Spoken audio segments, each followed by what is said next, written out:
नमो भगवते वासुदेवाय।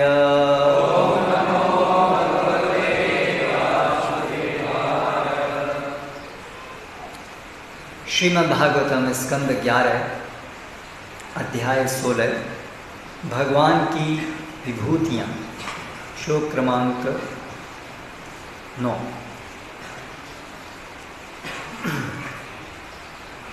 शब्द पाठ। अहम आत्मा उद्धव अमीशां भूतानां सुहृत् ईश्वरः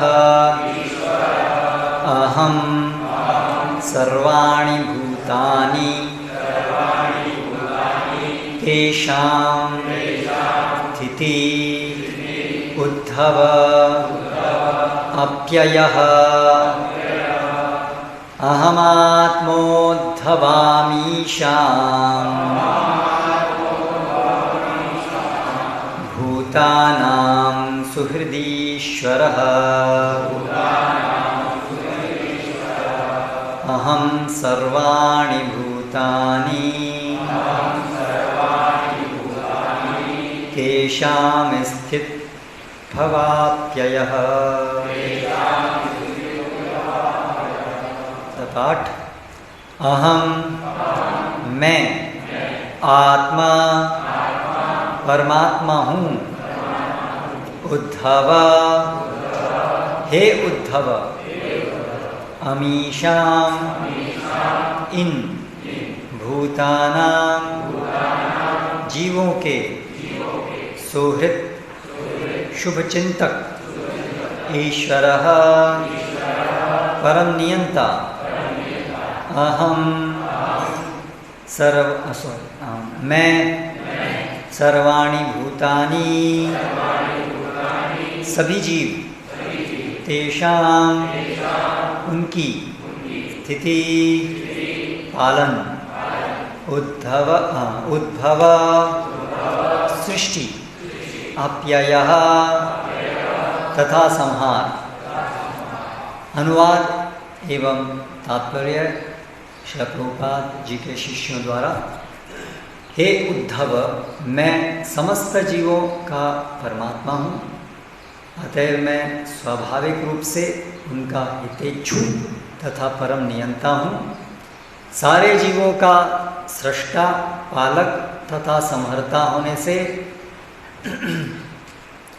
मैं उनसे भिन्न नहीं हूँ। तात्पर्य।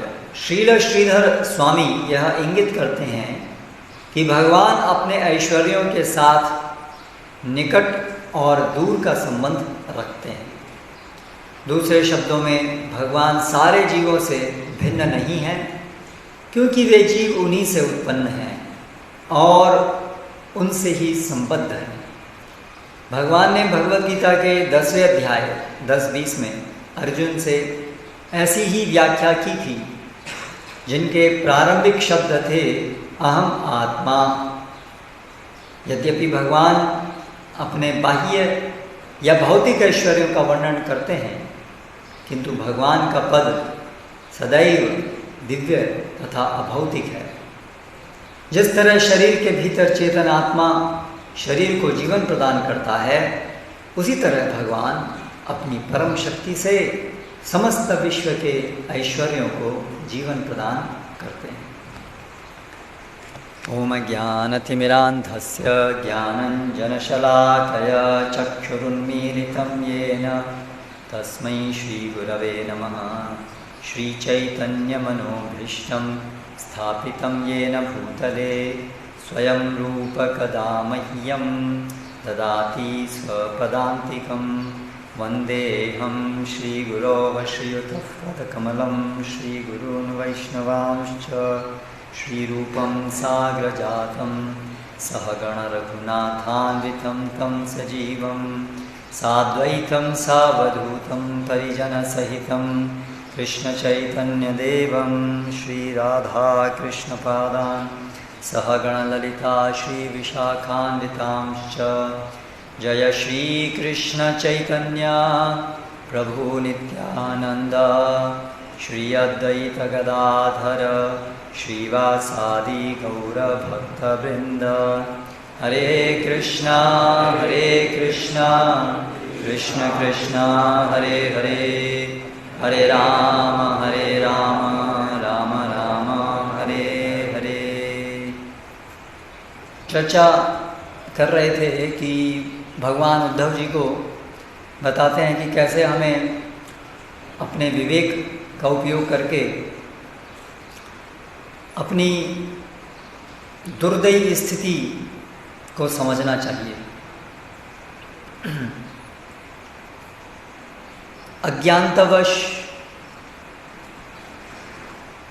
इस भौतिक जगत में अपनी स्थिति को सुधारने का प्रयास करने के स्थान पे इस भौतिक जगत को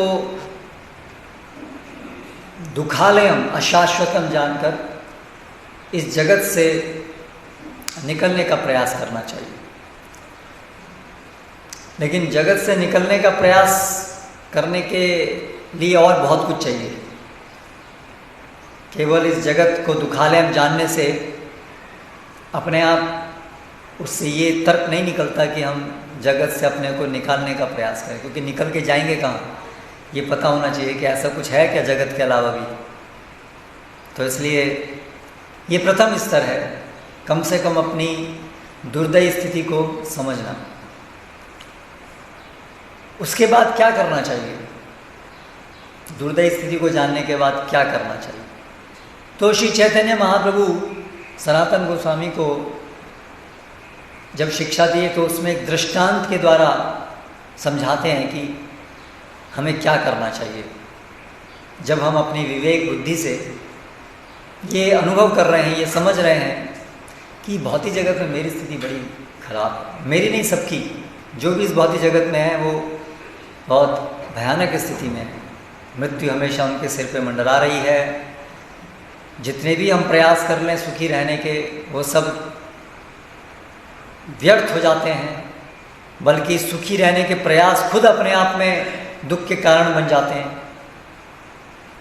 ऐसे सब अलग अलग विश्लेषण करके जब हमें समझ में आए तो क्या करना चाहिए, तो वो दृष्टांत देते हैं कि एक बड़ा गरीब और दुखी व्यक्ति था, बहुत परेशान रहता था।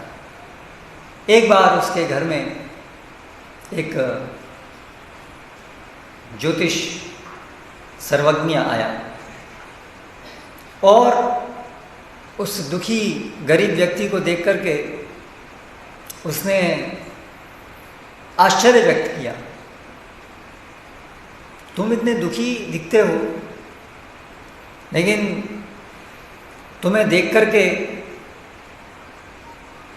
हस्त देख करके, ऐसे ज्योतिष लोग जो हैं उनके पास विद्या होती है जिससे वो जान सकते हैं बहुत कुछ जो साक्षात नहीं दिखता है। तो उसने उस दुखी गरीब व्यक्ति से कहा कि तुम इतने दुखी गरीब दिखते हो, लेकिन वास्तव में तो तुम्हें दुखी और गरीब नहीं होना चाहिए, क्योंकि तुम्हारे पास तो पितरों का बहुत बड़ा खजाना है। लेकिन वो जो तुम्हारे पितृ थे वो तुम्हें बता नहीं पाए इस खजाने के विषय में, क्योंकि उनकी मृत्यु घर से दूर हुई, इसलिए वो तुम्हें बता नहीं पाए इस खजाने के विषय में। अन्यथा बहुत सारा खजाना तुम्हारे लिए वो छोड़ के गए हैं। तो जब इतना सारा खजाना आपके लिए छोड़ के गए हैं तो फिर तुम गरीब और दुखी क्यों? क्योंकि तुम्हें इसका पता नहीं है, इसीलिए। तो इस दृष्टांत से चैतन्य महाप्रभु ये शिक्षा देते हैं कि जो व्यक्ति दुखी है इस भौतिक जगत में, यानी सब जो दुखी नहीं मानते हैं वो और ज़्यादा दुखी हैं, क्योंकि उनको उपाय करने की रुचि भी नहीं होगी। तो जो भी समझते हैं इस जगत में अपनी स्थिति को कि कैसे हम ये फंसे हुए हैं, अगर उन्हें जानकारी मिल जाए, उनके ऐसा भी उनके लिए संभव है जिसमें सारा दुख जंजाल सब खत्म हो सकता है। तो वहाँ से बात शुरू होगी, उनके सुखमय जीवन की यात्रा वहाँ से शुरू हो सकती है यदि पता चल जाए जीवों को कि वास्तव में इस भौतिक जगत में, इस दुखालय में, जन्म मृत्यु जरा व्याधि के इस संसार में फंसे रहने के लिए वो नहीं बने हैं। ये उनकी वास्तविकता नहीं है। उनकी वास्तविकता तो कुछ और है, जिसके अंदर ये कोई प्रकार का दुख नहीं है, बल्कि नित्य सुख की स्थिति उनकी है। ये उनकी वास्तविकता है। यदि उनको ये पता चल जाए तो फिर यहाँ से उनके समस्त दुखों का नाश होने का रास्ता शुरू हो जाए। तो उसी प्रकार से यदि इस भौतिक जगत में हम सब जो हैं, अगर हमें ये जानकारी प्राप्त हो जाए कि हमारी वास्तविक स्थिति तो भगवान श्री कृष्ण के दास के रूप में नित्य आनंद में उनकी सेवा के अंदर है, तो हमारे सभी दुखों का नाश होना आरंभ हो जाए। इसीलिए चैतन्य महाप्रभु कहते हैं, माया मुग्ध जीव नहीं स्वतः कृष्ण ज्ञान, अतएव जीव कृपाय कैल कृष्ण वेद पुराण। जीव को स्वतः कृष्ण ज्ञान नहीं होता है। जैसे उस दुखी गरीब व्यक्ति को ये ज्ञान नहीं था कि उसके पिता बड़े ऐश्वर्यवान और बहुत सारा खजाना उसके लिए छोड़ के गए हैं। तो उसी तरह हम सभी जो इस भौतिक जगत में बद्ध हैं, हम भूल गए हैं कि वास्तव में ये भौतिक जगत में ये मृत्यु, जन्म मृत्यु, ये सब हमारे लिए नहीं है, हमारी स्थिति ये नहीं है। तो इसीलिए भगवान हम सभी के ऊपर कृपा करके वेद पुराण देते हैं। तो वेद पुराण के माध्यम से भगवान ये संदेश हम तक पहुंचाते हैं कि तुम क्यों दुखी हो भाई, क्यों इस भौतिक जगत में सड़ रहे हो, जीव जागो, जीव जागो, निकलो बाहर। तुम्हारी ये स्थिति नहीं है, ये जगत तुम्हारे लिए नहीं है, ये तुम्हारे लिए रहने के लिए स्थान नहीं है। ये सब जानकारी देते हैं। जैसे वो ज्योतिष, वो सर्वज्ञ ने उस दुखी व्यक्ति को जानकारी दी। तो ये जानकारी प्राप्त करना अगला चरण है। पहला चरण है विवेक बुद्धि से अपनी दुखदायी स्थिति को समझना। दूसरा चरण है साधु संग, जो शास्त्रों को तत्वतः जानते हैं उनको साधु कहते हैं। ये साधु होने का संवैधानिक गुण है, सबसे मुख्य गुण है शास्त्रों को तत्वतः जानना। उनसे भगवान शास्त्रों के मर्म को समझना कि हमारी वास्तविक स्थिति क्या है। तो चैतन्य महाप्रभु कहते हैं, वेद शास्त्र कहे संबंध अभिधेय प्रयोजन, कृष्ण प्राप्य संबंध भक्ति प्राप्तिर साधन।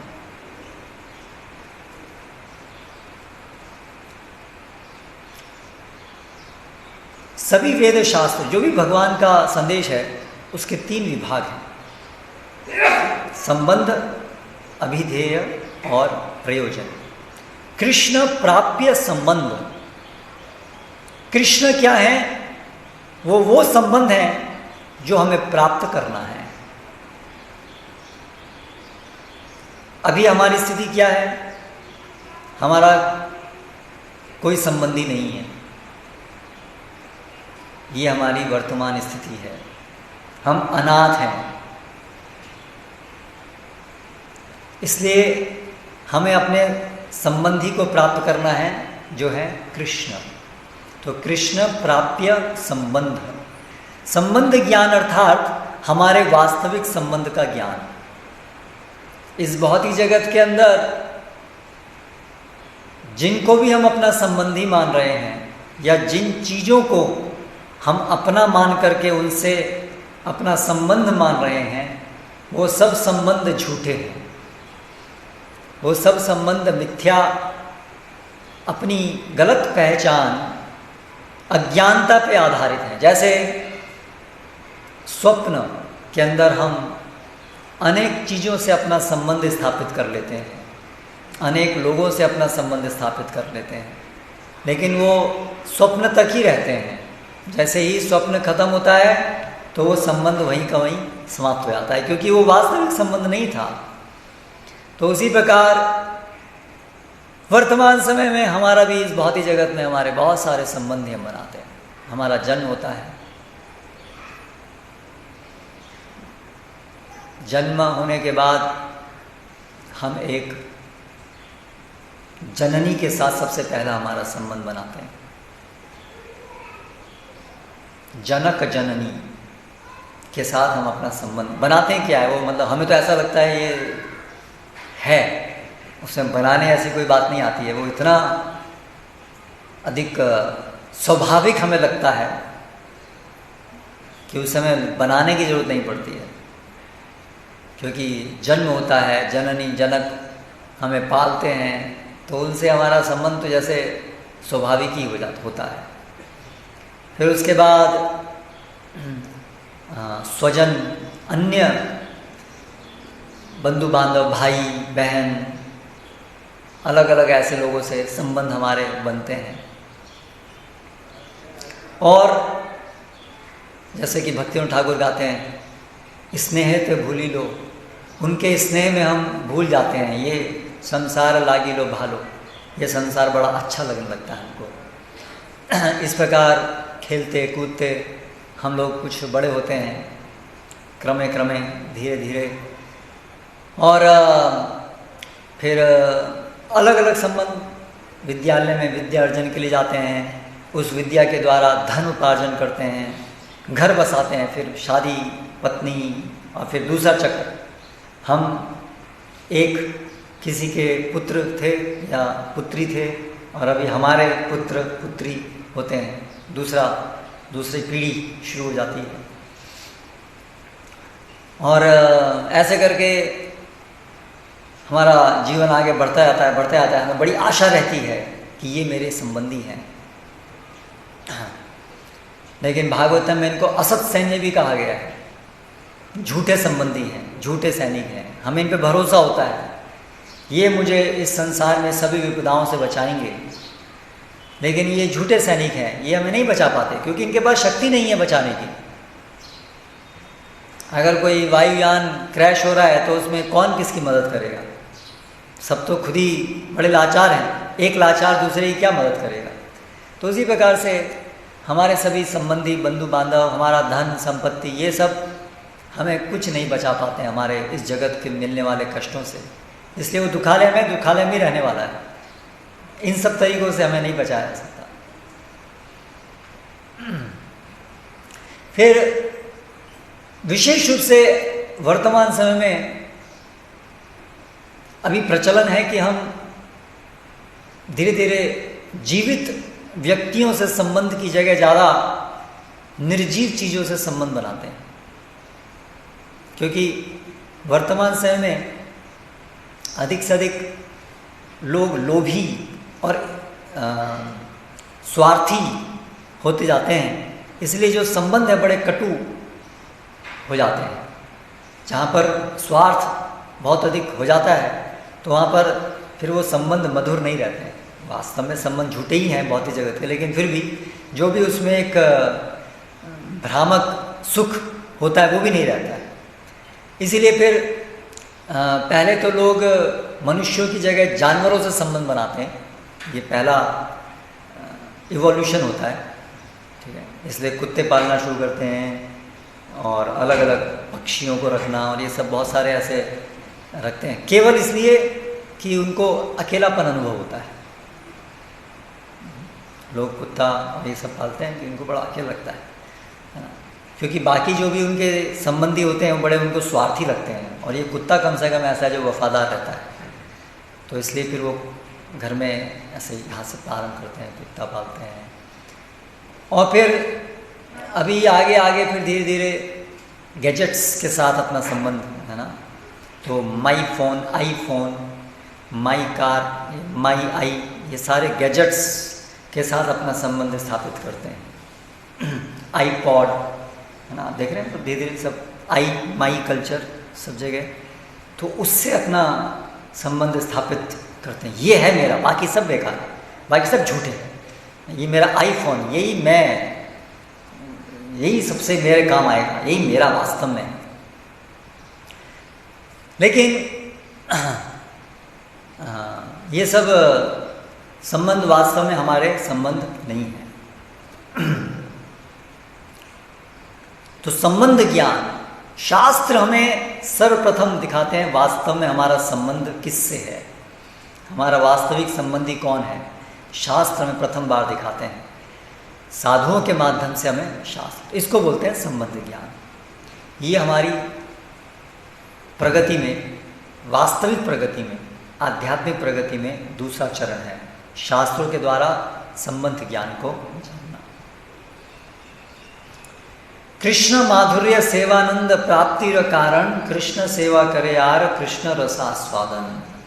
चैतन्य महाप्रभु समझाते हैं कि फिर जब ये संबंध ज्ञान हमें मिलता है कि अरे मैं वास्तव में कृष्ण का दास हूँ, वास्तव में मेरे उद्गम श्री कृष्ण हैं, सब चीज़ों के उद्गम श्री कृष्ण हैं और हम उनके एक अंश हैं, और इस प्रकार से हम उनके दास हैं और उनकी सेवा में सेवानंद है, उनकी सेवा में दिव्य आनंद है, और कृष्ण माधुर्य के स्रोत हैं, सभी रसों के स्रोत हैं, रसों के आगार हैं, उनके साथ मेरा एक संबंध है जिस संबंध से मुझे वो रस का आस्वादन हो सकता है। ऐसा सब जानकारी हमें शास्त्रों से प्राप्त होती है, संबंध ज्ञान से प्राप्त होती है। फिर जानकारी तो प्राप्त हुई, उससे अभी हमारा शोक हटना शुरू हुआ, लेकिन केवल जानकारी प्राप्त करना ही सब कुछ नहीं होता है। केवल जान लेने से कि मेरा धन है, उस सर्वज्ञ ने उसको बता दिया, अरे तुम तो बड़े, तुम्हारे पिता ने तुम्हारे लिए बहुत बड़ा धन छोड़ा है, तो क्या केवल जान लेने से उसकी दरिद्रता समाप्त हो जाएगी?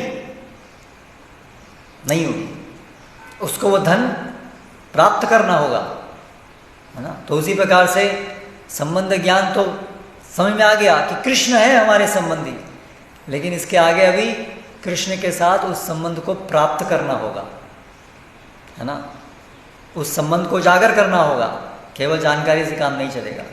वो जो पद्धति है जिससे हम ये जो अपना संबंध है इसको उजागर करते हैं, इसको प्राप्त करते हैं, उसको अभिधेय कहते हैं। अभिधेय कहते हैं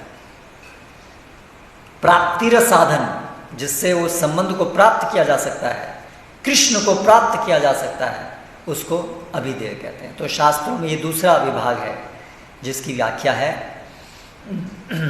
और अंततः जब इस साधन से, साधन या साधन, साधन और साधना, साधन मतलब तरीका, उसको हम, जिसको हम साधना कहते हैं, साधना, साधना कर रहे हैं, साधना करो, साधना करो मतलब ये पद्धति को अपनाओ, इसको साधना, टूल, तरीका, साधन। और फिर प्रेम प्रयोजन,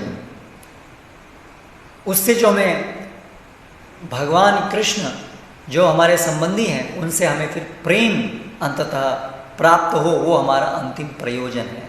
संबंध का एसेंस, कृष्ण के साथ जो हमारा संबंध है उसका सार है कृष्ण प्रेम, भगवान श्री कृष्ण से के प्रति प्रेम प्राप्त करना, वो हमारी स्वाभाविक स्थिति है।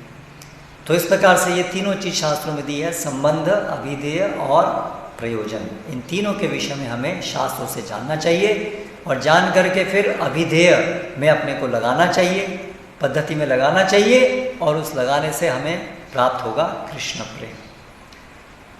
तो उद्धव को भगवान श्री कृष्ण ये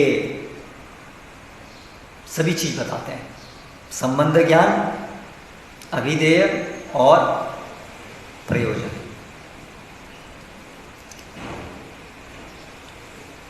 तो ये जो संबंध ज्ञान है, आज जैसे हम इस श्लोक में पढ़े, भगवान श्री कृष्ण क्या कह रहे हैं उद्धव जी को? अहम, मैं, आत्मा उद्धव अमीशाम भूताना, मैं इन सभी जीवों की आत्मा हूं।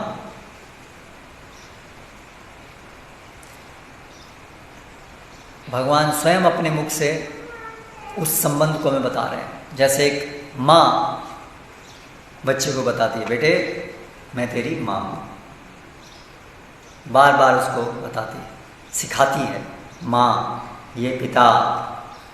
तो ऐसे ही वेद शास्त्र हमें बताते हैं हमारे पिता कृष्ण हैं, इसलिए शास्त्र जो हैं उनकी उपमा माँ से की गई। वो हमें हमारे परम पिता, पिताहमस्य जगतो माता धाता पितामहः, भगवान श्री कृष्ण इस प्रकार हमारे सब कुछ हैं, माता धाता पितामह सब कुछ है, क्योंकि वो हमारे आदि उद्गम है।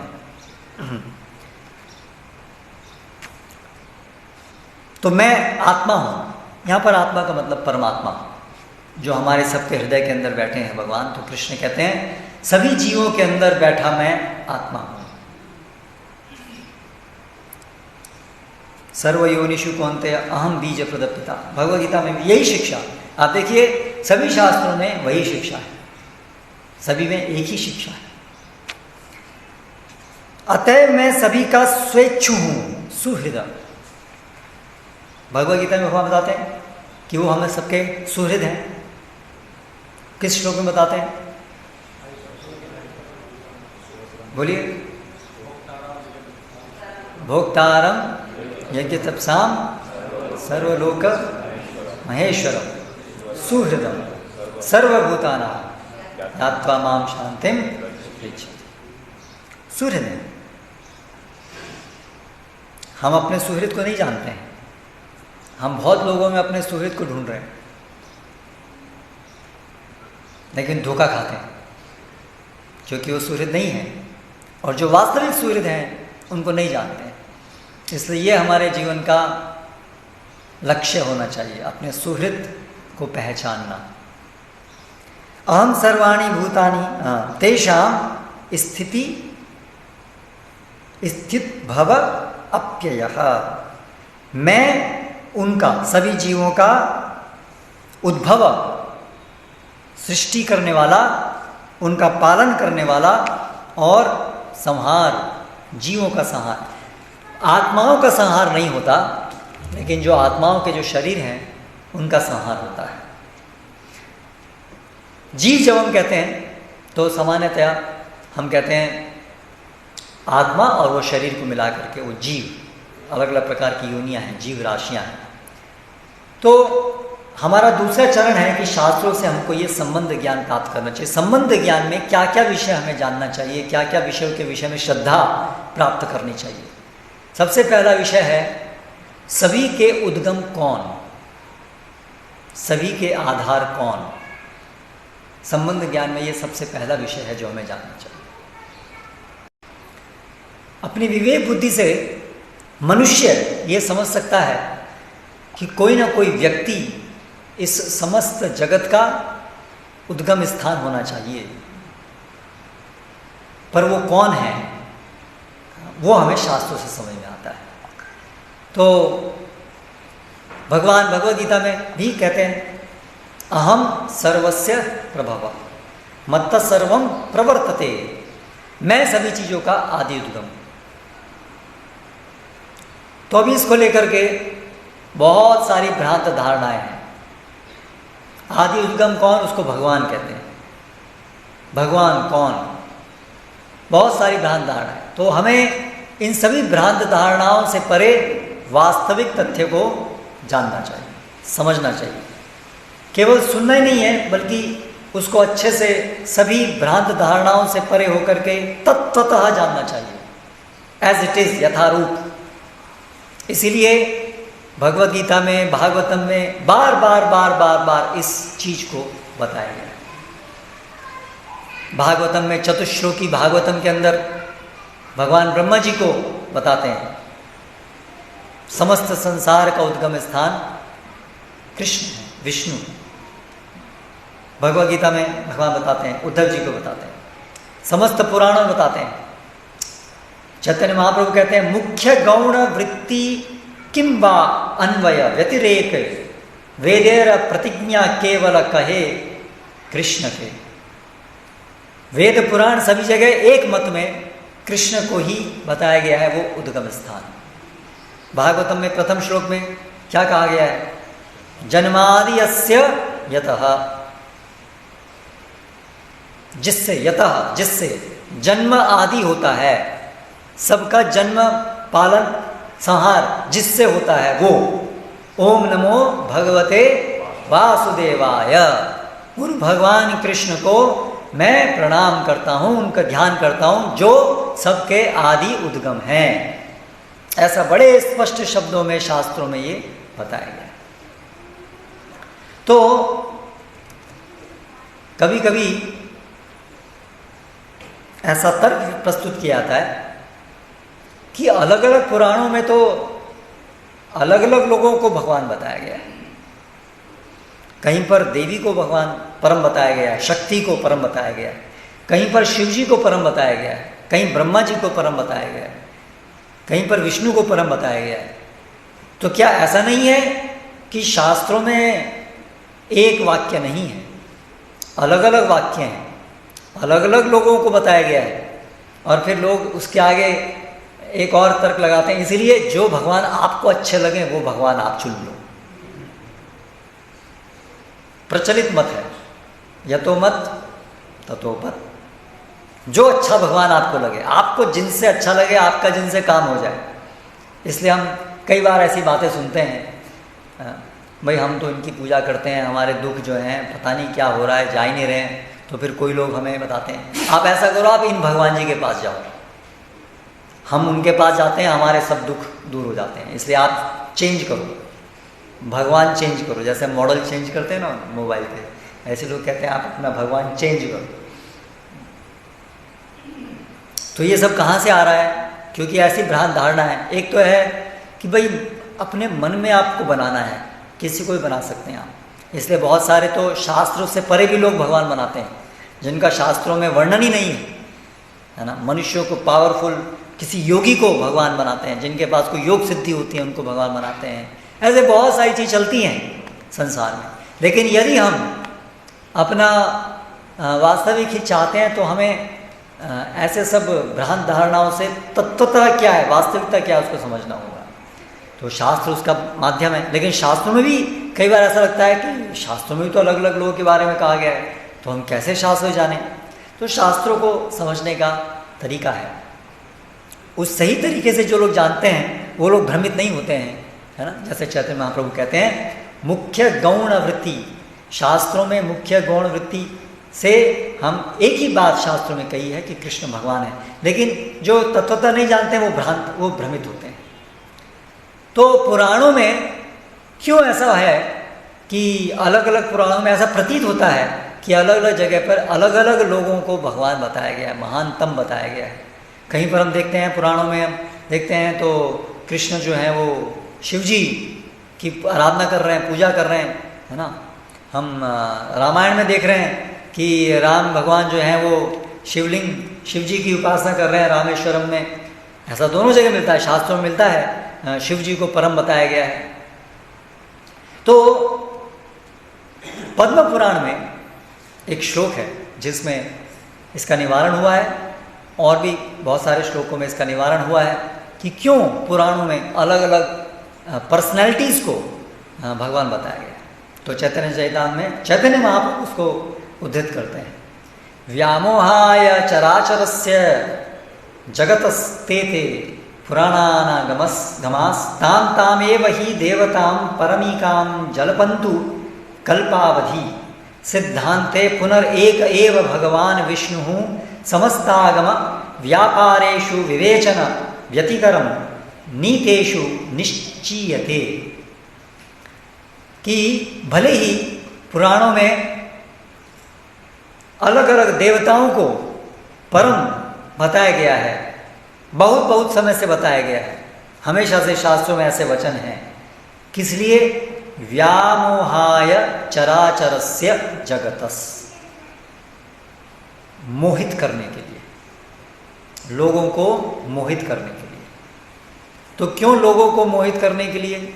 शास्त्रों का तो उद्देश्य है सही चीज़ बताने के लिए, ना कि लोगों को मोहित करने के लिए। तो फिर शास्त्रों में ऐसा क्यों बताया है? मोहित क्यों करना चाहते हैं शास्त्र? तो शास्त्रों के अंदर दोनों कार्य होते हैं। अंततः भगवान कृष्ण तक लेके आना है, लेकिन लोग सीधे सीधे भगवान कृष्ण तक आना नहीं चाहते हैं। भगवान कृष्ण को ठुकरा करके ही तो हम यहाँ आए हैं, इसलिए सीधे सीधे भगवान तक नहीं जाना चाहते हैं, कैसे न कैसे भगवान से बचना चाहते हैं। ऐसे लोगों को जिनके लिए सीधा सीधा भगवान की तरफ आना संभव नहीं हो पाता, वो छटकने चाहते हैं, उनको ऐसे छटकने के लिए थोड़ा उपाय भी दिया जाता है। जैसे घोड़े को, अगर घोड़े की लगाम को बिल्कुल टाइट पकड़ लेंगे तो घोड़ा बिल्कुल भिदक जाएगा, फिर हम उस पर सवारी नहीं कर पाएंगे।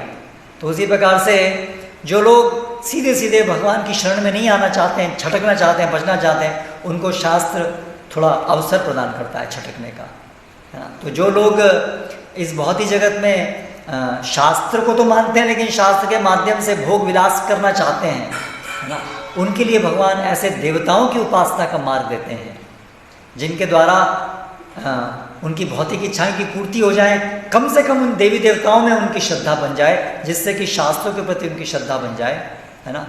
तो तुरंत वो भगवान की शरणागत को प्राप्त नहीं करना चाहते हैं, इस जगत को छोड़ने के लिए तैयार नहीं है, इस जगत को पकड़े रहना चाहते हैं। इसलिए उनको मोहित करने के लिए भगवान अन्य देवी देवताओं को परम के रूप में बताते हैं, और जब उनको परम के रूप में बताते हैं तो वो उन लोगों की श्रद्धा उनमें स्थिर होती है, और देवताओं की उपासना करके वो इस भौतिक जगत के इंद्रिय विषयों को प्राप्त करते हैं, है ना। लेकिन उन सभी चीज़ों में थोड़ी थोड़ी भक्ति, भगवान की भक्ति उसमें छुपे रूप में होती है, और उसके द्वारा धीरे धीरे धीरे धीरे धीरे उनकी शुद्धि होती है, जो उनको भी पता नहीं होता है।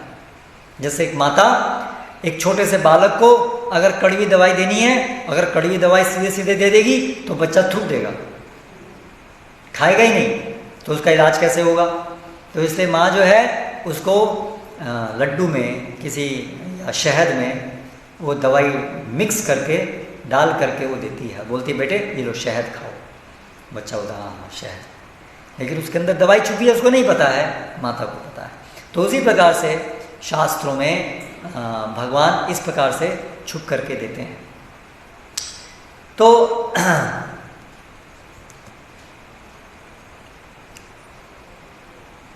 तो हम जो अभी भक्ति करने का प्रयास कर रहे हैं, हमें श्रीमद् भगवद गीता, भागवतम, चैतन्य चरितामृत से उसको गंभीरता से अध्ययन करना चाहिए, नहीं तो हम भी कभी भी मोहित हो सकते हैं। केवल हम अगर मंदिर में आना शुरू कर दिए और कुछ जप करना शुरू कर दिए, जन्माष्टमी पे आना शुरू कर दिए, है ना, उससे ये निश्चित नहीं हो गया कि हम भगवत धाम जाएंगे ही, क्योंकि हम तो बहुत समय से इस भौतिक जगत के अंदर रहते आए हैं। इसका मतलब बहुत सारी भ्रांत धारणाएं हैं, सारी की सारी धारणाएं भ्रांत है हमारी, तो उनको एक एक करके हमें शुद्ध करना होगा, है ना। तो वो कैसे होगा? वो उसका एक बड़ा उपाय है साधु संग में शास्त्रों का पठन पाठन, शास्त्रों का को पढ़ना, सुनना, सुनाना और अध्ययन करना, स्टडी करना, समझना, उसको कम से कम जो मुख्य सिद्धांत हैं उनको समझना, जो बहुत ज़्यादा फिलॉसॉफिकल नहीं है, दार्शनिक वृत्ति जिनकी नहीं है, जनसाधारण, उनको शास्त्रों की जो बहुत गहराइयाँ हैं, जिसमें सारे भ्रांत विचारों का खंडन किया गया है, वो सारी चीज़ें उनको भले ही ना पता हो, अर्थात हर चीज़ का खंडन, हर भ्रांत धारणा खंडन कैसे करना है वो उनको ना पता हो, लेकिन कम से कम जो सत्य है, जो सिद्धांत हैं, उनको यथारूप सुनना, और उसके लिए कुछ हद तक जो प्रचलित भ्रांत धारणाएं हैं, जो प्रचलित भ्रांत धारणाएं हैं, उनसे उनको अलग कर पाना, ये तो सबके लिए ज़रूरी है। नहीं तो क्या होगा,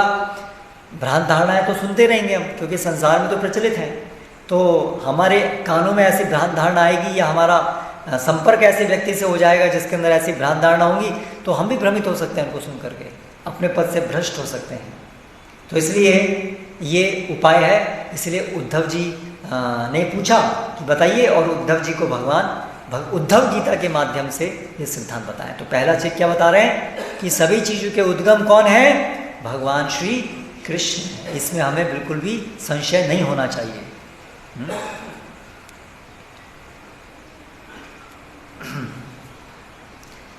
शिव, ब्रह्मा आदि सभी के उद्गम भी भगवान श्री कृष्ण है।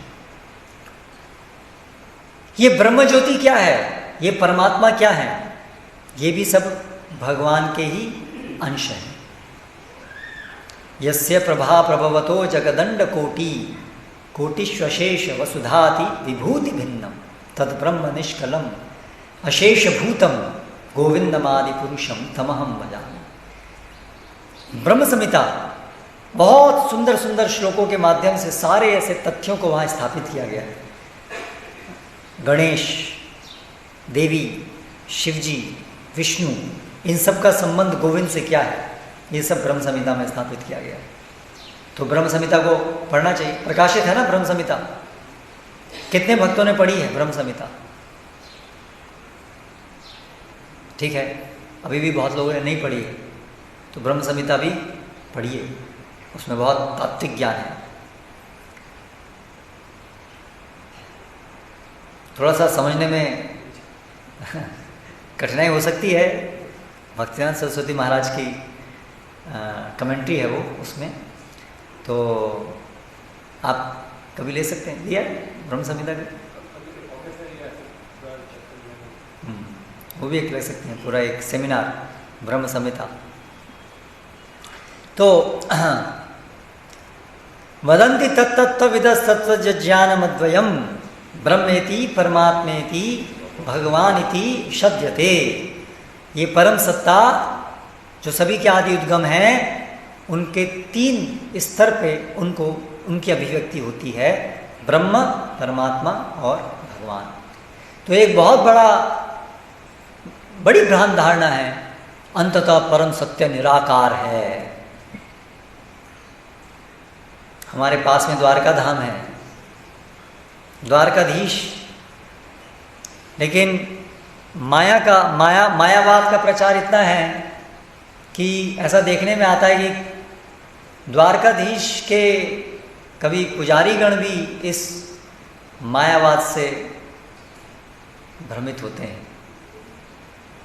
ऐसा अनुभव हुआ है। कभी कभी उनसे जब वार्तालाप करते हैं तो उनकी समझ भी गलत समझ है कि अंततः ये जो द्वारकाधीश हैं ये भी निराकार ब्रह्म से ही आए हैं। तो इसलिए हमें बहुत अच्छे से गहराई से इस बात को समझना चाहिए कि परम सत्य अंतिम रूप में भगवान है। एक निराकार ब्रह्म ज्योति नहीं, वो निराकार ब्रह्म ज्योति उन भगवान के दिव्य रूप, जो उनका स्वरूप है, उससे निकलने वाली एक दिव्य प्रकाश, एक दिव्य कांति है। जैसे सूर्य से प्रकाश निकलता है, ऐसे ही भगवान के दिव्य शरीर से एक ज्योति निकलती है जिसको ब्रह्म ज्योति कहते हैं। लेकिन वो ब्रह्म ज्योति परम नहीं है, वो एक अंश है परम सत्य का। अंततः परम सत्य भगवान है, श्री कृष्ण। तो परमात्मा क्या है? जो सबके हृदय में बैठे हैं, यहाँ पर भगवान कहते हैं वो परमात्मा मैं हूँ। परमात्मा श्री कृष्ण का एक अभिव्यक्ति है, लेकिन वो संपूर्ण अभिव्यक्ति नहीं है परमात्मा। उसके परे हैं भगवान। परमात्मा में भगवान नहीं है, भगवान में परमात्मा है।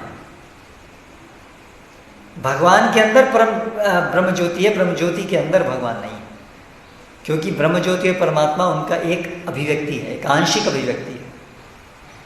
भगवद गीता में भगवान बताते हैं इस बात को बड़े सरल शब्दों में। द्वौ पुरुषौ लोके शरश्चाक्षर एव च शरः सर्वाणि भूतानि कूटस्थ अक्षर उच्यते। 2 प्रकार के जीव बताते हैं, बद्ध और मुक्त। और फिर बताते हैं उत्तम पुरुषस्तन्य परमात्मेति उदाहृतः। इन दोनों से परे एक और जीव है, परम जीव, जिसको परमात्मा कहते हैं। कितना स्पष्ट है, आत्मा है और एक उससे परे है परमात्मा। आत्मा सो परमात्मा नहीं है, प्रचलित है ना ये, आत्मा सो परमात्मा, आत्मा ही परमात्मा है, लेकिन ये गलत धारणा है, ये भगवद गीता के अनुसार गलत है। उत्तम पुरुषस्तन्य परमात्मेति उदाहृतः, इन दोनों से उत्तम परे एक अन्य आत्मा है, परमात्मा इति, जिसको परमात्मा कहते हैं। यो लोकत्रयम आविश्य, जो तीनों लोकों में प्रविष्ट होकर के विभर्ति अव्यय ईश्वरः, प्रविष्ट होकर के सबका पालन करती है। अंडांतरस्थ परमाणु चयांतरस्थम, तो ये परमात्मा क्या है? भगवान कृष्ण की अभिव्यक्ति। यस्माक्षरादति तो हम अक्षरादपि चोत्तम अतोस्मि लोके वेदे च जानाति पुरुषोत्तम, क्योंकि मैं ही वो, मुझे परमात्मा के रूप में जाना जाता है। यानी यहाँ से कृष्ण स्थापित करते हैं कि ये जो परमात्मा है ये कृष्ण का ही एक विस्तार है। तो स्पष्ट शब्दों में हम समझ सकते हैं कि ब्रह्मज्योति और परमात्मा दोनों श्री कृष्ण के अंदर हैं, लेकिन श्री कृष्ण इनसे परे हैं। तो क्या मतलब है परे हैं? ब्रह्म, परमात्मा, भगवान। ब्रह्म और परमात्मा ये भगवान का स्वरूप नहीं है, ये भगवान का स्वरूप नहीं है, स्वरूप, अपना रूप, पूर्ण रूप नहीं है, ये आंशिक है, ये स्वरूप नहीं है। इन रूपों में ये जो ब्रह्म ज्योति है और जो परमात्मा है, इनमें भगवान की लीलाएं जो वो अपने पार्षदों के साथ करते हैं, मुक्त जीवों के साथ करते हैं, वो लीलाएं इन रूपों में नहीं होती हैं। ब्रह्म और परमात्मा में ये लीलाएं नहीं होती हैं। परमात्मा के द्वारा भगवान इस जगत का पालन पोषण करते हैं, बद्ध जीवों का नियंत्रण करते हैं, लेकिन जो भगवान के जो मुक्त जीव और जो पार्षद हैं उनके साथ जो प्रेम का आदान प्रदान है वो इन रूपों में नहीं होता है। वो जिस रूप में होता है उसको स्वरूप कहते हैं, वो भगवान उसको कहते हैं, उसको वो है श्री कृष्ण, व्रज श्री कृष्ण या विष्णु, जो वैकुंठ में लक्ष्मीपति हैं वो, और कृष्ण, राम, वो सब हैं, वो स्वरूप हैं। उन सब में भगवान लीला करते हैं, लेकिन परमात्मा के रूप में भगवान इस प्रकार से लीला नहीं करते हैं। परमात्मा के रूप में भगवान इस जगत की लीला करते हैं, जगत को बनाने की लीला करते हैं, इस भौतिक जगत को बनाने की लीला करते हैं, लेकिन अपने पार्षदों के साथ जो अंतरंग शक्ति की जो लीलाएं हैं वो स्वरूप में, वो परमात्मा के रूप में नहीं होती।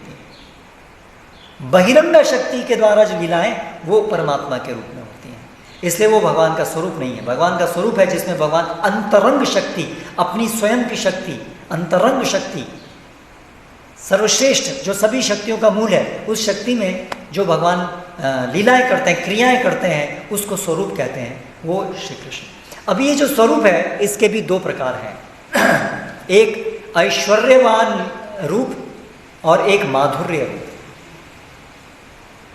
ऐश्वर्यवान रूप भगवान का वो रूप है जिसमें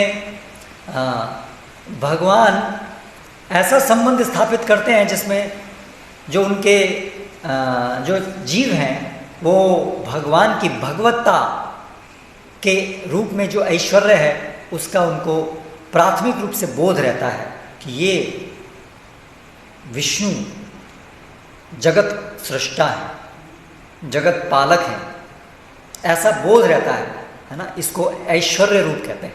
तो जो वैकुंठपति चतुर्भुज विष्णु रूप है वो ये ऐश्वर्य रूप है, ये भी स्वरूप है, ये ऐश्वर्यपूर्ण है।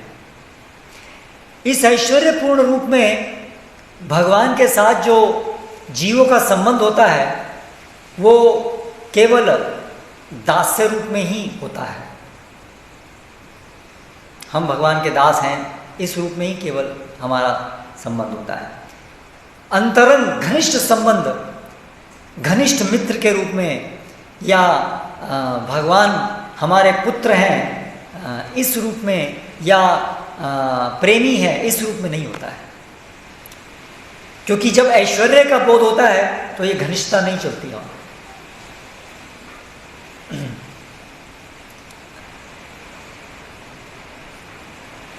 तो वो है वैकुंठपति विष्णु।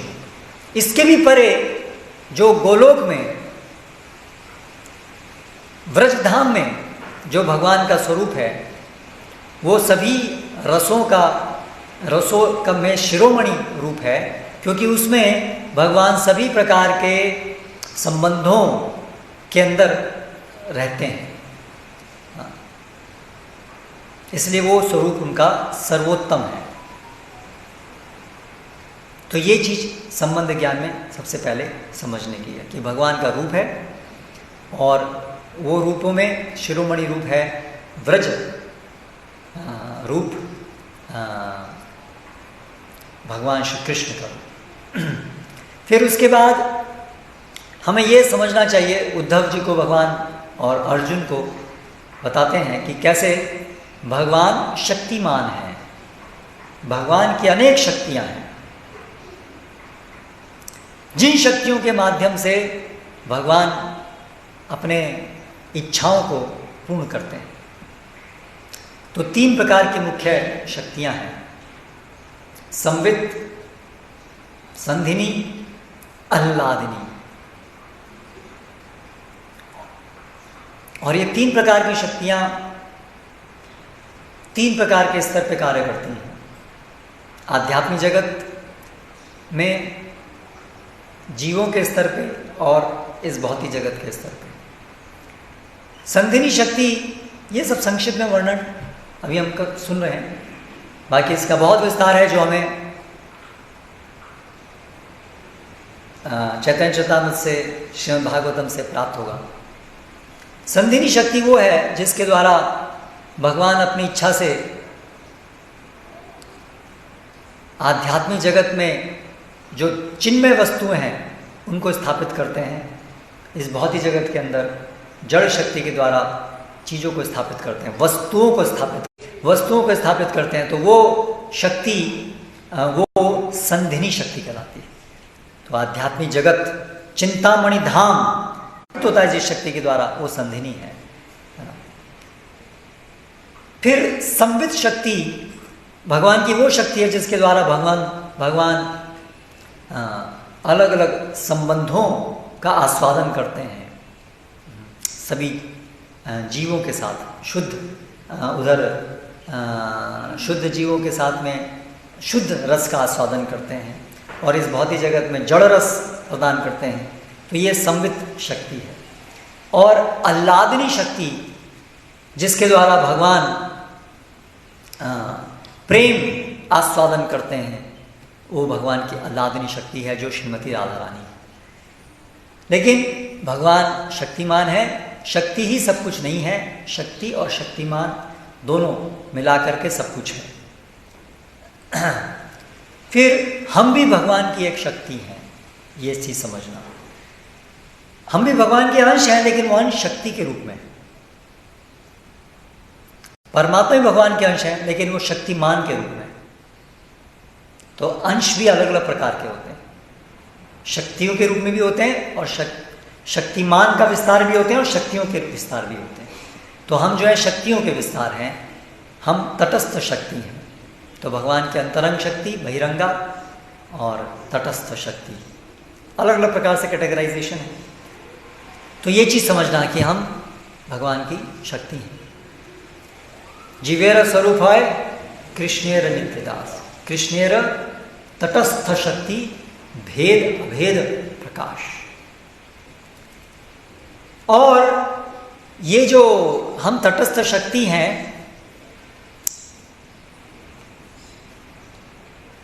वो 2 प्रकार के हो सकते हैं, एक बद्ध और एक मुक्त।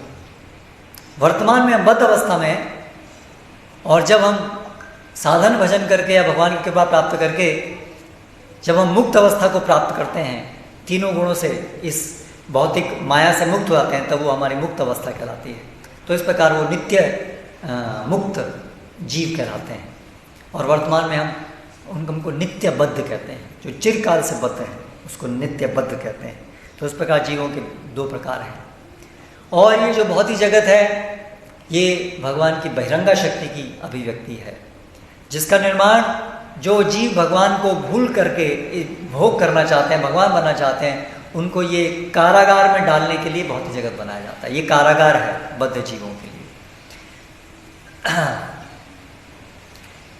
भगवान जीवों और इस भौतिक जगत के साथ एक भी हैं और अलग भी हैं। ये है भेद अभेद। भगवान और जीव और ये भौतिक जगत जो है वो एक भी हैं और एक नहीं भी हैं। ये संबंध ज्ञान के अंदर समझने लायक एक बड़ा महत्वपूर्ण चीज़ है, जो विशेष रूप से चैतन्य महाप्रभु ने जिसको समझाया। हम और भगवान एक भी हैं और एक नहीं भी हैं। हम और भगवान एक हैं क्योंकि हम भगवान से ही निकले हैं। इस दृष्टि से हम कह सकते हैं कि हम और भगवान में अंतर नहीं है, क्योंकि हम भगवान से ही निकले हैं।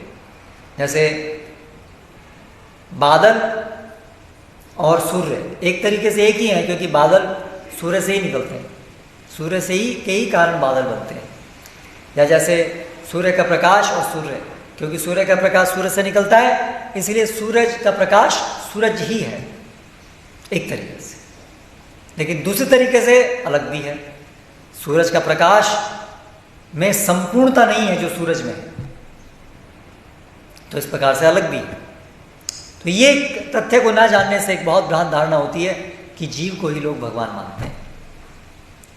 तो शास्त्रों में कहा है जीव भगवान के समान ही बताए गए, इसलिए भ्रमित हो जाते हैं लोग। इसीलिए श्रील प्रभुपाद जैसे जो आचार्य हैं, जो गुरु शिष्य परंपरा में आए हैं और परंपरा में आकर के जिन्होंने भगवान की शरणागति वाले भक्ति मार्ग जो शास्त्रों का मर्म है उससे शास्त्रों को समझा है, साक्षात्कार किया है, ऐसे आचार्यों की शरण के द्वारा ही हमें शास्त्रों का अध्ययन करना चाहिए, अन्यथा हम भ्रमित हो जाएंगे। तो इस प्रकार ये भेद अभेद का सिद्धांत को समझना चाहिए। तो ये है संबंध ज्ञान। भक्तिविनोद ठाकुर इसको दशमूल तत्व के अंदर स्थापित करते हैं, बताते हैं। तो ये है हमारा दूसरा चरण। पहले समझना विवेक बुद्धि से जगत कैसे दुखालयम अशाश्वतम है, और फिर साधु संग में शास्त्रों के द्वारा ये संबंध ज्ञान को जानना। फिर अगला चरण है संबंध ज्ञान समझने के बाद जानना कि अपने इस संबंध को स्थापित कैसे किया जाए, इस संबंध को अनुभव कैसे किया जाए। क्योंकि अभी तो हमारे अनुभव नहीं है, अभी तो हम भूल गए हैं इसको, हमें कोई अनुभव नहीं है कि कृष्ण हमारे संबंधी हैं। तो उसको अनुभव कैसे किया जाए, उसको अभिधेय कहते हैं। उसकी चर्चा हम शाम को करेंगे, अभिधेय और प्रयोजन। हरे कृष्ण। कोई प्रश्न अगर इस विषय में किसी का है तो अभी हम प्रयास करेंगे उसको उत्तर देने का, अगर किसी का कोई प्रश्न है तो।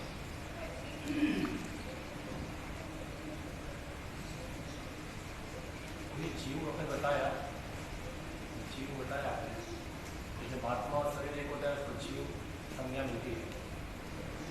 तो जैसे कई बार हम देखते हैं कि माया वाले लोग ऐसा बोलते हैं, हम भगवान और हमारा संबंध को स्थापित करने के लिए विष्णु को करने की तरह से माँ में वंश जीवों के जीवपुत्र शनात। तो जीवपुत्र शनात हम बोलते हैं, जीव जो है ब्रह्म का सनातन अंश है। तो वो लोग इस प्रकार इंटरप्रेट करते हैं कि हाँ सही बात है, जब क्योंकि शरीर कहीं से वो अंश होता है, जब शरीर क्योंकि जीव बुद्ध है, वो ब्रह्मबुद्ध नहीं है। जब तक वो अंश के रूप में है, मतलब जब ब्रह्मबुद्ध अवस्था हो जाता है तो फिर वो अंश नहीं रहता है, तो वो अंश नहीं रहता है। फिर वो अंश और से एक ही हो जाता है। तो इसीलिए हमें शास्त्रों को समझने के लिए समग्र शास्त्र के वाक्यों को समग्र रूप से जानने की आवश्यकता होती है। इसीलिए मुख्य गौण वृत्ति सभी वृत्तियों से अगर हम समग्र शास्त्रों को समझेंगे, सभी वाक्यों को समाहित करना पड़ता है, उससे उसके मर्म को समझ सकते हैं। क्योंकि शास्त्रों में अलग अलग कॉन्टेक्स्ट के अंदर अलग अलग चीज़ों को दिया गया है। इसलिए अगर हम उसको जो शास्त्रों की समझने की विधि है, उनकी वास्तविक प्रतिज्ञा और सभी जो शास्त्रों के नियम हैं, शास्त्रों को समझने के, मीमांसा, तो उसके माध्यम से अगर हम समझेंगे तो हम समझ पाएंगे कि कैसे यहाँ पर किस कॉन्टेक्स्ट में कहा गया है और अन्य जगह कहाँ कहाँ कैसे कहा गया है। ये संपूर्ण विश्लेषण बहुत गहराई में आचार्य लोग ने किया है। हमारे लिए भगवद गीता के तात्पर्य में श्रील प्रभुपाद ने इसकी विवेचना की है कि कैसे ऐसा प्रतीत होता है कुछ विरोधी चीज़ें हैं, क्योंकि कोई भी चीज़ को समझाने के लिए कई बार एक शब्द अलग अलग कॉन्टेक्स्ट में भी यूज़ होता है। हमेशा हर चीज़ बिल्कुल एग्जैक्टली एक ही तरह से, एक ही जगह, एक ही प्रकार से उपयोग नहीं होती है। इसलिए कहाँ क्या कॉन्टेक्स्ट चल रहा है उस चीज़ को भी समझना होता है ना, और उसके अनुसार उसके अर्थ को समझना होता है।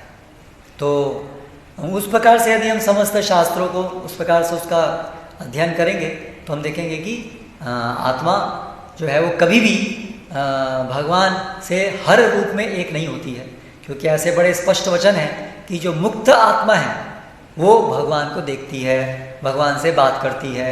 वहाँ पर कॉन्टेक्स्ट चल रहा है मुक्त आत्मा का, और वहाँ पर भी बताया कि ये मुक्त आत्मा जो है दृश्यति पश्यति, भगवान को देखती है, भगवान से बात करती है ना। तो इस प्रकार से फिर उसको एक्सप्लेन करना पड़ेगा कि वो वहाँ क्या बताया गया है। अगर इस बात को हम इस प्रकार से मानते हैं कि यहाँ जीव भूत है, यहाँ पर तो बद्ध अवस्था की बात की है, यहाँ पर मुक्त अवस्था की बात नहीं की है, तो फिर अन्य जगह पर जहाँ पर कॉन्टेक्स्ट मुक्त अवस्था का ही चल रहा है तो फिर वहाँ पर ऐसे वचन क्यों कहे गए उसको एक्सप्लेन करना पड़ेगा। तो इस तरह से अलग अलग समस्त उसको अगर हम देखेंगे तो वहाँ पर पाएंगे कि जीव और भगवान जो है वो अलग अलग बताए गए। वो लोग बताते हैं ऐसा कि जो भेद है वो भेद या ज्ञान है, लेकिन जो भेद है वो अज्ञान शास्त्रों में नहीं बताया गया है, क्योंकि जहाँ पर मुक्त जीवों की बात आ रही है तो वहाँ अज्ञानता की बात कैसे आएगी। वो तो मुक्त का मतलब ही है ना कि वहाँ पर वो ज्ञान होगा आपको, ज्ञान जो क्या वो वास्तव में समझ पाए। जैसे शास्त्र में बहुत शब्द है ऐसा कि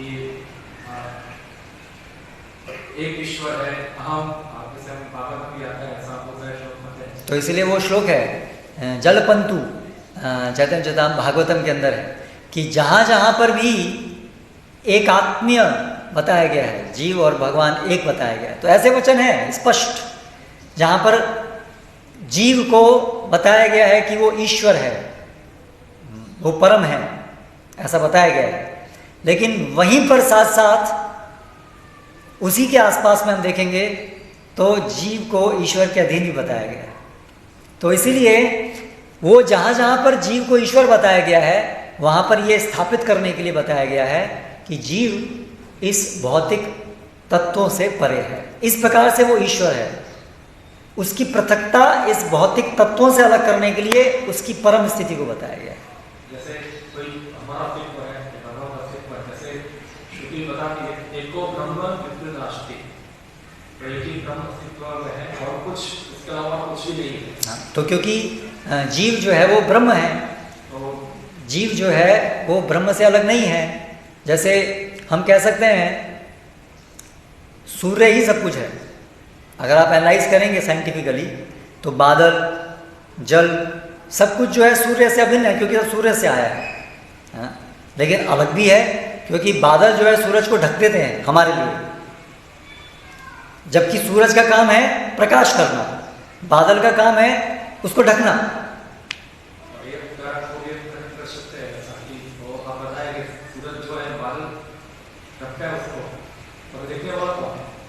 देखने वाला कौन है?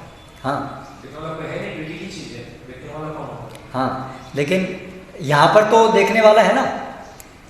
ये तो हम सोच रहे हैं कि देखने वाला कोई नहीं है, लेकिन शास्त्र ऐसा नहीं कहते हैं कि देखने वाला कोई नहीं है। शास्त्र में तो बताया गया है पश्यति, वो देखता है।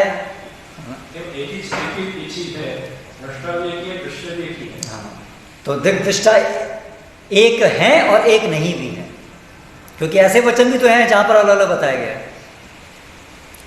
तो आप कैसे केवल एक ही प्रकार के वाक्यों को बोल सकते हैं? तो अलग जो पृथक बताया गया है वो अज्ञानता नहीं, अज्ञानता की अवस्था के मुक्त अवस्था में अलग अलग बताया गया है। उनको आप कैसे समझाएंगे? ठीक है, शास्त्र में ऐसे वचन हैं जहाँ पर एक बताया गया है, लेकिन ऐसे वचन भी हैं जहाँ अलग बताया गया है और वो मुक्त अवस्था में बताया गया है। तो उनको कैसे आप शास्त्रों को गलत तो बता नहीं सकते कि ये गलत है, तो उनको आपको समावेश तो करना पड़ेगा, उनको समझाना तो पड़ेगा ना क्यों बताया गया फिर ऐसे। तो कैसे समझाएंगे उनको उन वाक्यों को?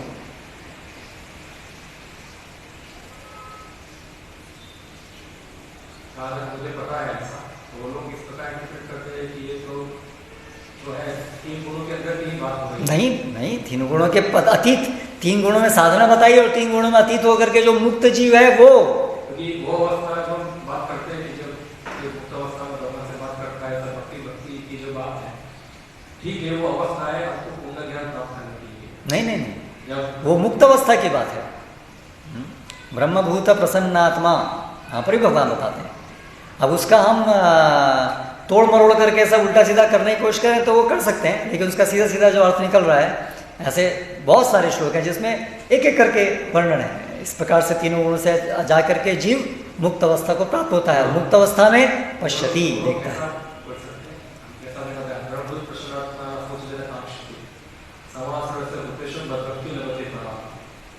तो फिर वो आगे श्लोक आता है कि भगवान प्रवेश करते हैं। श्लोक है जो क्या बता रहे श्लोक में? हाँ, भक्त्याम जा, हाँ, क्या है? भक्त्याम अभिजानाति यावान यश्चास्मि तथा तत्वाम तत्वता ज्ञाता विशते तदनंतरम। हाँ, तो विशते तदनंतरम वो संभावना भी है, विशते तदनंतरम भी संभावना है ना। लेकिन भक्ति के द्वारा ही अंदर प्रविष्ट होता है। तो विष्णाचार्य ठाकुर इसको बहुत विस्तार से समझाते हैं उस्ताद कर रहे हैं कि ब्रह्म में लीन होना भी एक संभावना है, लेकिन वही एकमात्र संभावना ऐसा नहीं है। शास्त्रों में ऐसे वचन हैं जहाँ पर बताया कि ऐसी प्रविष्ट होकर के वो भगवान को देखता है, भगवान से बातें करता है। तो उन वाक्यों को कैसे समझाएंगे आप?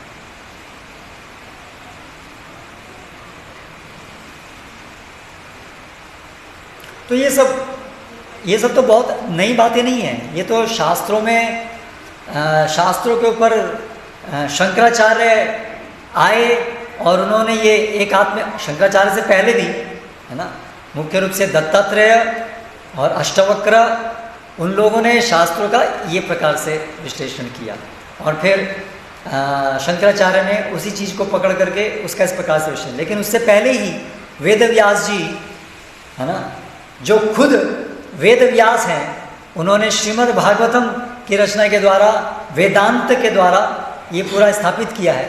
और फिर उसके बाद रामानुजाचार्य, मध्वाचार्य, वेदांत के ऊपर जो भ्रांत धारणा शंकराचार्य जी ने जिसको स्थापित किया उसका पूरा खंडन किया।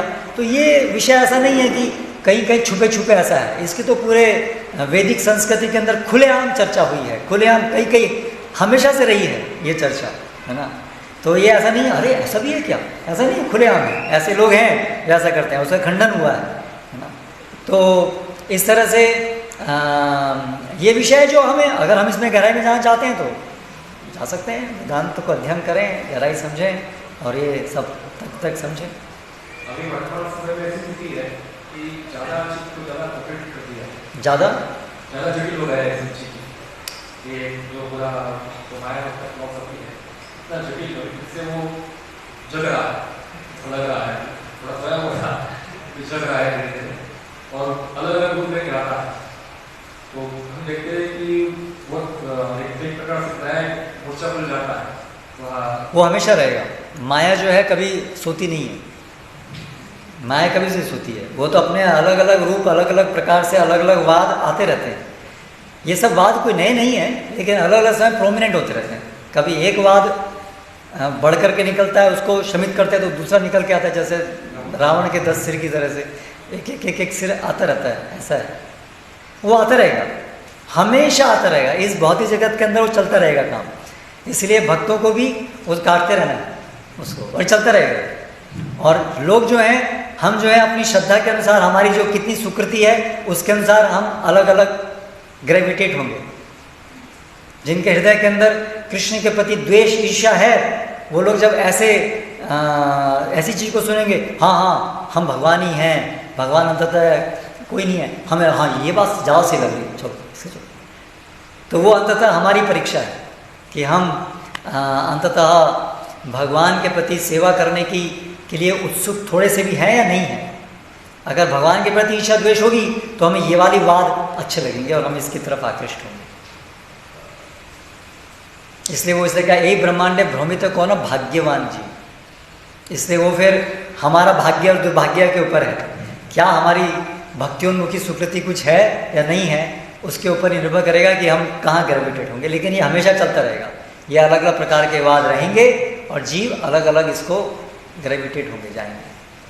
अभी सहजवाद और मायावाद ने कई कर दिया, एलाइंस कर दिया है। किस किसने? सहजवाद और मायावाद पूरा एलाइंस कर दिया है। तो कई बार पता चलता नहीं है, वो अभी इतना जटिल कर दिया सब लोगों ने। हम देखते हैं कि हर चीज को परफेक्टली एस्टैब्लिश करना आगे वो थोड़ी चुनौती हो जाती है। ये यस, वो हमेशा कार्य रहेगा वैष्णवों का, इसलिए उसमें चलता रहेगा। यस,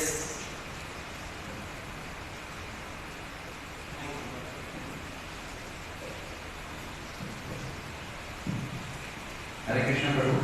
प्रभु आपने बताया था कृष्ण के दो स्वरूप, एक आपने बताया था ऐश्वर्य रूप, जिसमें हमारा संबंध होता है as a servant of the lord, and एक और आपने बताया था, can you please repeat that?